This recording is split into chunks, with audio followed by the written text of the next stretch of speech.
রাষ্ট্রীয় মর্যাদা ও উৎসবমুখর আয়োজনে হরিপুরে মহান বিজয় দিবস উদযাপন। নয়ন হোসেনের পাঠানোর প্রতিবেদনে থাকছে বিস্তারিত। ঠাকুরগাঁওয়ের হরিপুর উপজেলায় মহান বিজয় দিবস উপলক্ষে রাষ্ট্রীয় মর্যাদা ও উৎসবমুখর পরিবেশে দিনব্যাপী নানা কর্মসূচি অনুষ্ঠিত হয়েছে। উপজেলা প্রশাসনের উদ্যোগে আয়োজিত এসব কর্মসূচিতে অংশ নেন সর্বস্তরের মানুষ। মঙ্গলবার সূর্যোদয়ের পর জাতীয় পতাকা উত্তোলন করা হয়।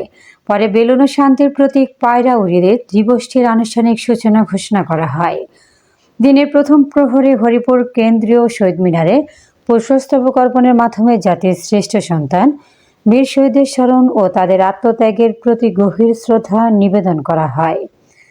এ সময় উপজেলা নির্বাহী অফিসার মোহাম্মদ রায়হানুল ইসলাম, সহকারী কমিশনার ভূমি, হরিপুর থানার অফিসার ইনচার্জ সহ বিভিন্ন সরকারি দপ্তরের কর্মকর্তা, রাজনৈতিক নেতা, সামাজিক ও সাংস্কৃতিক সংগঠনের প্রতিনিধিরা উপস্থিত ছিলেন।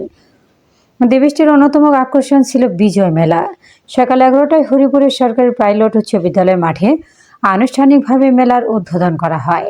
মেলায় বিভিন্ন শিক্ষা প্রতিষ্ঠানের শিক্ষার্থীরা দেশাত্মবোধক গান, নৃত্য ও সৃজনশীল ডিসপ্লে প্রদর্শনের মাধ্যমে মুক্তিযুদ্ধের চেতনা ফুটিয়ে তোলে, যা উপস্থিত দর্শনার্থীদের মন জয় করে।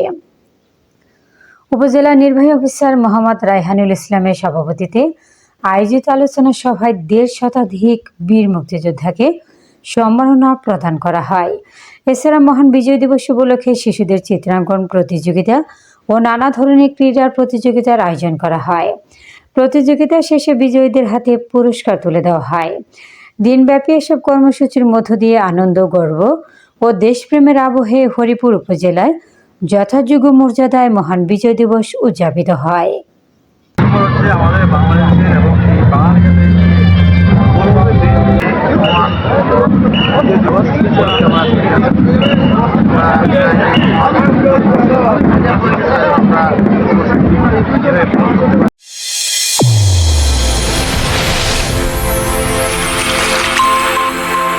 চ্যানেল A1 হৃদয়ের স্পন্দন।